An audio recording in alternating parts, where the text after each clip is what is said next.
Bonjour à tous, j'espère que vous allez excellemment bien. Aujourd'hui, on se retrouve pour parler biathlon, pour faire le débrief du sprint dames du côté d'Östersund, également du relais messieurs. On se concentrera un peu plus sur les dames, parce que sur le relais messieurs, j'ai pas énormément de choses à dire. Pour tout vous dire, en fait, hier, je n'ai pas fait la vidéo du relais messieurs parce que j'avais un rendez-vous personnel, ce qui fait que je n'ai pu voir que la moitié de la course. Je pensais que ça serait bon, en fait, le rendez-vous a duré plus longtemps que prévu. Donc, ce qui fait que je me suis retrouvé à ne voir que la deuxième partie de course. Donc, il a fallu que je rattrape tout ça ce matin. Et c'est pour ça qu'il y a un petit décalage au niveau des vidéos par rapport à ce qui était prévu. N'hésitez pas à vous abonner à la chaîne, à réagir dans les commentaires, à mettre un pouce bleu, à partager la vidéo sur les réseaux sociaux, notamment auprès de vos proches, si vous pensez que ça peut les intéresser. Dans les commentaires, n'hésitez pas à me dire qui vous a plu, qui vous a déçu, notamment du côté du sprint dames. EPS 2.0, c'est sur les plateformes de podcast. TikTok, le débrief des compétitions en direct, notamment le biathlon. Et puis vous pouvez faire également un super thanks si vous voulez soutenir mon travail. Je remercie les gens qui le font. On commence tout de suite avec cette journée de compétition avec le relais. Donc c'était hier, le relais homme, c'était du côté d'Östersund. Les garçons qui ont fait une belle course du côté des Français, même s'il y avait un peu trop de balles de pioche. Ça c'est un petit peu la situation un petit peu difficile. Avec 3 pioches pour Fabien Clos, 3 pioches pour Emilia Jacquelin et pour Quentin Fillon-Maillet. Voilà. Ce qui aurait été intéressant, c'est d'être plutôt aux alentours de entre 6 et 8. 6 et 8, c'est bien sur un relais en termes de balles de pioche. C'est ce que fait notamment la Norvège. 2 balles de pioche comme l'a fait l'Autriche, là c'est exceptionnel. Mais je dirais qu'entre 6 et 8, c'est vraiment ce qu'on doit viser normalement dans un relais. Donc quand on a 11, on est trop, on est au moins 3 balles en trop. Donc c'est-à-dire que voilà, il aurait fallu être plutôt à 2 balles de pioche, comme ce qu'a réalisé Eric Perrault, qui était appelé en renfort, parce qu'au départ ça devait être Émilien Claude qui devait faire ce relais, mais il était un petit peu souffrant après son individuel, donc il a préféré laisser sa place à Eric Perrault, qui a très très bien fait le travail. En récupérant ce dossard et cette course qu'il ne devait pas réaliser. Devant, donc la Norvège s'impose avec un énorme Johannes Bö. Christiansen également n'a rien laissé passer, mais c'est vrai que Johannes Bö a été solide sur les skis. J'ai vu sa course, Johannes Bö en direct, je me suis dit, waouh! Là, ça va vite sur les skis. Il était un moment en bagarre avec l'Allemagne, mais l'Allemagne n'est pas restée longtemps avec lui. Et il a vraiment été impressionnant. Bon, déjà, Tarjei avait fait quand même du bon boulot. Après, un départ timide de André Stransheim avec un +3, donc 3 balles de pioche. Et puis Christiansen, lui, ne s'est pas raté non plus. Donc une excellente course. Les Allemands derrière, ça a été compliqué. 16 balles de pioche, un tour de pénalité. Ça a surtout été compliqué pour Johannes Kuhn qui a complètement craqué sur le tir debout. C'est vrai qu'il a eu un relais très compliqué, Johannes Kuhn. Parce qu'ils étaient vraiment à la lutte. Notamment, ils auraient pu lutter beaucoup plus avec l'équipe de France. Sauf que son relais, il est tout bonnement un petit peu catastrophique, Johannes Kuhn. Et ce qui fait qu'ils n'ont pas pu lutter avec l'équipe de France. C'est dommage parce que Philippe Navrat avait fait du bon boulot. Il fait une belle semaine, Philippe Navrat, des bons temps de ski. C'est vrai qu'on en parle assez peu, mais il a des très bons temps de ski. Il fait assez peu d'erreurs au niveau du tir. C'est plutôt intéressant ce que fait l'Allemand. Et puis après, David Zobel était déjà à +4, Benedict Doll également à 5 balles de pioche, donc c'est sûr que c'était compliqué. Quand je vous dis que déjà 11 balles de pioche, c'est pas top du côté de l'équipe de France, mais alors 16 plus un tour de pénalité, là, c'est vrai que ça commence à être compliqué du côté de l'Allemagne qui sauve quand même la 3e place face à une équipe autrichienne qui manquait de vitesse sur les skis, mais qui a été excellente au tir avec seulement 2 balles de pioche pour Félix Leitner et Patrick Jacob, avec un très bon début de course, notamment de David Komatz et de Simon Eder, qui a fait quasiment jeu égal avec notre ami Tarjei Bö. Donc ça montre quand même son niveau de ski en ce moment. Il marche fort, Simon Eder, en ce début de saison, c'est vraiment très bien. Du côté de l'Italie, il leur manque un concurrent vraiment dans cette équipe. Et puis quand tu as un leader comme Lucas Hofer, qui fait quand même 4 balles de pioche, Giacomel qui en fait également 6, même 3 sur le debout, ce qui est assez rare parce que Giacomel normalement est très bon sur le coucher, et il en fait 3 sur le coucher. Donc en ce moment c'est compliqué pour Tommaso Giacomel. Ça fait partie de ses concurrents comme Lisa Teresa Hauser chez les filles qui ont un peu du mal, ou Davidova, qui ont du mal au tir en ce début de saison. Sur les skis, bon, ça n'a jamais été des foudres de guerre, mais en plus, quand sur le tir ça va pas, ça commence à devenir compliqué. Parce que normalement, ce sont plutôt des fines gâchettes. Et il y a Zeni, le jeune italien, lui a fait plutôt une course intéressante avec 3 balles de pioche. Par contre, en termes de temps de ski, c'était pas exceptionnel avec 1 minute de retard quand il a passé le relais. Donc c'est dommage du côté des Italiens. La Suède, là aussi, 2 tours de pénalité, 16 balles de pioche. Ça a été catastrophique, notamment pour Stephenson. Ça n'a pas été simple non plus pour Ponsiglioma. Avec 4 balles de pioche et Stephenson, c'est un tour de pénalité pour 6 balles de pioche. Déjà qu'Oscar Brandt avait fait également un tour de pénalité, c'est sûr que vous vous plantez déjà une balle dans le pied dès le début de course. Et ensuite, avec plus 4 et plus 3 pour Ponsiglioma et Samuelsson, c'est compliqué d'aller changer la donne avec un Samuelsson qui a toujours tendance à faire des petites erreurs sur des petits mouvements au niveau de ses épaules, ses bras. Je ne sais pas s'il a changé sa technique de tir, mais je trouve qu'il a des petits mouvements parasites qui font certainement que ses balles tirent, voilà, qu'il met les balles à côté, parce qu'il a des petits mouvements d'épaule quand il est à 2 doigts d'appuyer sur la gâchette, il a une sorte de mouvement d'épaule à certains moments, qui fait que je pense que c'est ce qui provoque, ces erreurs du côté du tir. La Suisse finit 7e, Finlande 8e, Slovénie 9. Du côté de la Belgique, on a fini 12e avec 8 balles de pioche, 2 pour Florent Collaude, 2 pour César Beauvais, 3 pour Marek Makels et une seule pour Thierry Langer dans cette course, qui est encore une fois un relais très intéressant, surtout que c'est équilibré entre le coucher et le debout au niveau des pénalités, donc c'est plutôt pas mal. Et puis du côté des garçons, déjà que chez les filles on manque de densité, mais alors chez les garçons c'est peut-être encore pire, parce qu'on voit quand même 4 nations qui se retrouvent à un tour, et le Canada qui lui n'avait pas pris le départ. On commence avec le 7 km 5 dames. Et que dire, l'énorme performance de Lou Jean Monod. J'avais dit depuis le début de semaine, je la trouvais vraiment bien, Lou Jean Monod. J'en avais parlé sur les relais, j'en avais parlé aussi un petit peu sur l'individuel, que je trouvais que Lou était vraiment bien sur les skis. Alors sur l'individuel, c'était le tir. Voilà, elle avait fait des erreurs. Là, elle a fait un tir parfait, et quand le ski est vraiment bon, et je trouve qu'elle a progressé du côté du ski, vraiment, là je l'ai trouvée très performante. Dans le dernier tour, elle ne perd pas de temps par rapport à ses adversaires principaux, c'est-à-dire par rapport à Knoten, par rapport également à Anne Clive, ou Anne Clief, je ne sais pas comment on doit prononcer, parce que Anne-Sophie Bernardis prononce Anne Clief. Moi j'aurais plutôt tendance à dire Anne Clive, mais bon, peut-être que je prononce mal, donc s'il y a des gens qui savent parler le norvégien, peut-être que je prononce mal. Mais du côté de Lou Jean Monod, une course parfaite, c'est-à-dire, déjà sur un sprint, quand tu fais un 10 sur 10, tu peux te placer quand même déjà un petit peu. Et puis après, derrière, le temps de ski est bon, elle fait 9e temps de ski, Lou Jean Monod. Donc les deux enchaînés, c'est sûr que c'est une très belle course. Et ça c'est un cap de plus dans sa carrière. Première victoire. Alors ensuite, il va falloir réussir à l'encaisser dimanche pour la poursuite. Ça va peut-être pas être si facile que ça du côté de la poursuite.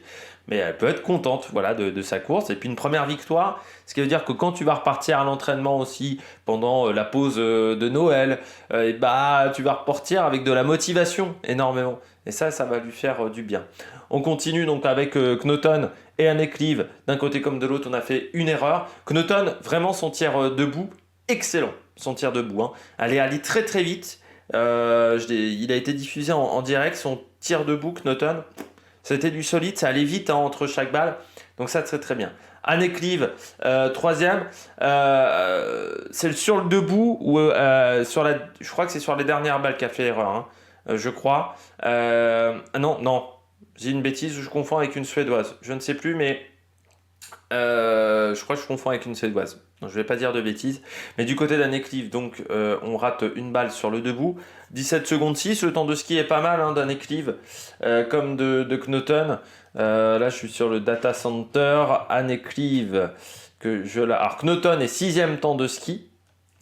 Et du côté d'Anne Clive, on est 10e temps de ski, donc Jean Monod était 9e temps de ski. Donc on voit que c'est vraiment la pénalité qui a fait la différence à l'arrivée au niveau de cette course, parce qu'il y a 17 secondes 6, c'est à peu près le temps d'un anneau de pénalité. Francisca Preuss 4e, C'est dommage parce que les skis étaient bons du côté de l'Allemagne. Allemagne-Norvège, je sentais qu'il y avait un petit plus sur les skis. La France, un petit peu juste en dessous en termes de retrait. La Suède, ça avait l'air d'être compliqué, hein. Je pense que du côté de la Suède, on n'avait pas le bon fartage. Parce que je trouvais que les Suédoises en galère. Les Italiennes aussi, hein, parce que quand tu vois Wierer, quand tu vois Vitozzi, c'était pas top au niveau du temps de ski. Par contre, Allemagne et Norvège, ça allait vite. Du côté de l'Allemagne, c'est dommageable parce que vraiment Preus fait 2 erreurs. Quand on voit le premier tour qu'elle réalise, Franziska Preus, on peut se dire c'est dommageable. Je crois qu'elle est troisième temps de ski. Non, elle est quatrième temps de ski, mais derrière Heuberg, Lampic et Tendrevold. Donc quand même du solide, hein, très clairement. Donc c'est dommage, voilà, ces petites erreurs du côté de Franziska Preus. Vanessa Voigt, elle cinquième, vous voyez, hein, une seule erreur au tir. Elle finit quand même qu'à 3 secondes d'un déclive. Pas très loin également de Knoten, à 10 secondes de Knoten, alors qu'on sait que Voigt, sur les skis, c'est quand même pas si évident que ça. Donc ça veut dire qu'elle a été performante. Je pense elle est septième, voilà, en temps de ski. Donc ça veut dire que ça glissait très bien. Et Tendrevold, sixième. Bon, voilà, 2 erreurs sur le debout. C'est dommage, hein, son debout, Tendrevold est capable de faire mieux. Johansson, 7ème, avec un sans faute également à 27 secondes. Johansson qui fait partie de ces débutantes en Coupe du Monde et qui montre quand même une belle performance. Et Guilon Guigona, là aussi la belle paire de Guilon Guigona sans faute. Un temps de ski qui est correct du côté de Guilon. Elle fait le 20e temps de ski, donc c'est très bien pour une fille qui n'est pas habituée à la Coupe du Monde. Donc ça, c'est vraiment une très belle performance de la part de Guilon, surtout de finir devant Lisa Vitozzi. Alors certes, une Lisa Vitozzi qui n'était pas extraordinaire quant à elle sur les skis, mais c'est vraiment très bien ce qu'elle a réalisé. Guigona, à chaque fois j'ai dit Guilon. C'est Gilon, Guigona, qui a réalisé vraiment un très très bon temps. On voit qu'elle n'est pas très loin de Johansson. Et pourtant, les Norvégiennes étaient vraiment en forme. Et puis là, on voit, hein, certains parlaient peut-être de densité norvégienne qui serait moins là, avec une Tendrevold qui aurait du mal peut-être à prendre le statut de leader. Mais même si Tendrevold ne prend pas le statut de leader, de toute manière, il y a Nekliv, il y a Knoten, il y a Johansson également qui monte un petit peu en puissance. Donc on a quand même 4 filles qui sont de qualité, donc c'est-à-dire que les relais norvégiens n'ont pas vraiment à craindre du futur, des années à venir, c'est-à-dire qu'il y a du talent, hein, encore dans cette équipe norvégienne. Et puis Mona Brorsson qui finit ce top 10 avec également un sans faute. Du côté d'Elvira Heuberg, donc 3 fautes et 11e. Alors encore une fois, son temps de ski, elle est meilleur temps de ski devant Lampic, elle colle 10 secondes à Tendrevold. Mais j'ai trouvé quand même que sur le dernier tour, c'était un peu compliqué pour Elvira Heuberg. Donc je pense que voilà, au niveau du fartage des skis suédois, c'était peut-être... J'ai trouvé que voilà, les Suédoises, sur le dernier tour, à chaque fois, j'ai l'impression qu'elles avaient du mal à finir leur course. Donc je me dis que c'est peut-être au niveau du fartage où on a eu du mal à gérer quelque chose. Chloé Chevalier également, belle perf, avec un 9 sur 10, une erreur sur le coucher, un très bon tir debout également, elle a lâché les balles assez rapidement du côté de Chloé Chevalier qui finit à 40 secondes, qui était beaucoup moins prise du nez que sur le relais, hein. Et il faut bien le dire, donc voilà, parce que moi je pense que c'était une erreur de la mettre sur le relais. Surtout quand on voit ce qu'a fait encore Sophie Chevaux aujourd'hui, c'était une erreur parce qu'elle était malade et elle pouvait pas être au top de sa forme. Et le biathlon, quand tu es malade, tu peux pas être à 100% de tes capacités. Nicolas Chevalier, elle a besoin d'être à 100% de ses capacités pour faire un résultat. Donc là, je crois que c'était une grosse erreur de la part du staff. Elle aussi a fait une erreur sur son tir debout en mettant beaucoup trop de temps à tirer ses balles. Mais le staff a fait pour moi une erreur. Après, je rappelle que ce staff est également nouveau et que forcément, il y aura des erreurs du côté de cette équipe. Mais c'est vrai que j'ai vu les commentaires sur Twitter. C'est toujours une régalade, on va dire, Twitter en 2023. Avec certains commentaires qui étaient... voilà, quoi, les mecs... quand on lui dit qu'elle est malade, il y en a certains qui en ont absolument rien à foutre dans les commentaires. Parce que, encore une fois, c'était une erreur de staff de la mettre. Hein. Alors oui, elle a fait un tir debout qui n'était pas bon. Mais encore une fois aussi, la mettre deuxième relayeuse, est-ce que c'est une bonne idée Chloé Chevalier, est-ce qu'elle serait pas plus intéressante en première relayeuse quand on voit ce qu'est capable de faire Lou Jean Monod, c'est-à-dire plutôt de la mettre première relayeuse, Ce qui peut peut-être lui enlever un peu de pression en se disant que même si je fais des erreurs, derrière on peut les rattraper. Ça pourrait peut-être lui faire du bien à Chloé Chevalier. Lynn Persson qui finit à 41 secondes, Anna Heuberg, elle finit 14e, 2 erreurs, elle partait d'Ossard 1. Lena Iki-Gross, comme je vous disais encore une fois, la belle performance pour le moment des Suisses et des Suissesses, ça se confirme parce que malgré 2 erreurs au tir, elle finit qu'à 49 secondes, donc on peut enlever 30 secondes facilement, donc c'est-à-dire qu'avec un sans faute, elle est devant des filles très rapides. Si on regarde son temps de ski, elle est 12e temps de ski, hein. Donc c'est vraiment bien, voilà ce qu'elle a réalisé.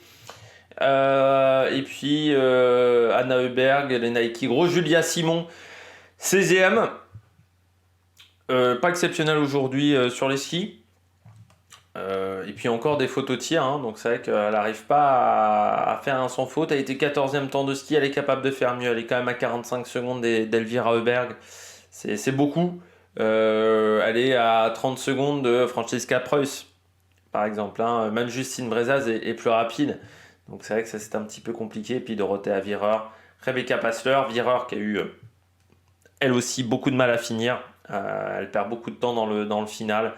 Pas encore remise d'un peu de fatigue. Et puis Passler 18. Dommage, Etich a fait une double faute. Double faute vraiment de Janina Etich. Donc ça c'est dommage. Et puis Sophie Chauveau qui complète ce top 20.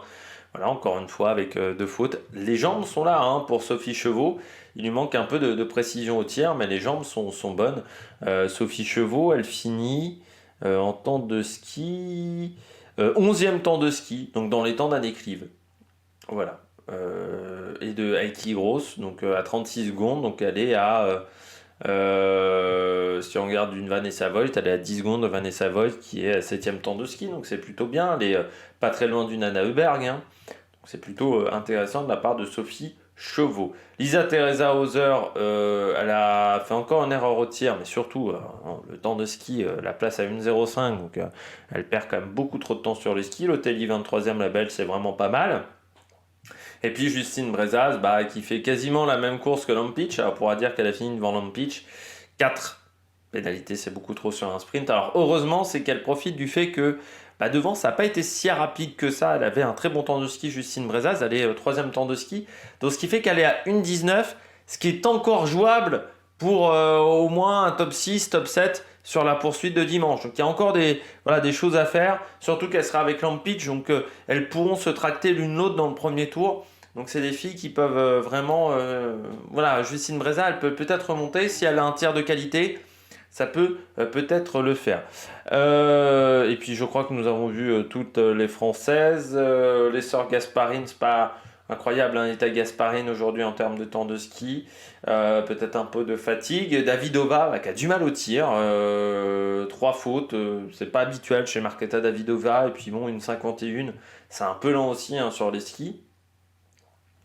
Sophia Schneider, c'est sûr qu'elle c'est une fille qui doit faire un sans faute, donc quand il n'y a pas le sans faute derrière, puis je regarde même avec un sans faute, elle aurait fini à 1 minute, donc c'est pas suffisant. Comme Tilda Johansson, comme elle a sur les skis, ça va pas assez vite non plus. Anna Gandler, c'est dommage, 3 fautes sur le debout. Et puis il n'y a pas vraiment de grandes surprises. Oren Thaler, oui, ça va vraiment pas vite sur les skis pour les Italiennes, comme je disais, Vitozzi et tout ça. Les skis n'étaient pas très bons. Parce que tu vois Corinne Thaler, elle finit à 2,19 alors que ça fait partie des 4 meilleures italiennes, donc c'est un petit peu compliqué. Magnussen aussi, ça allait pas fort sur les skis, fait pas un grand début de saison, Magnussen, elle a un peu du mal. Stigna Nilsson, 4 fautes sur le premier tir, tu te plantes complètement, elle finit à 69e, donc c'est des filles qu'on ne verra pas lors de la poursuite. Leur week-end est déjà terminé avec ces soucis.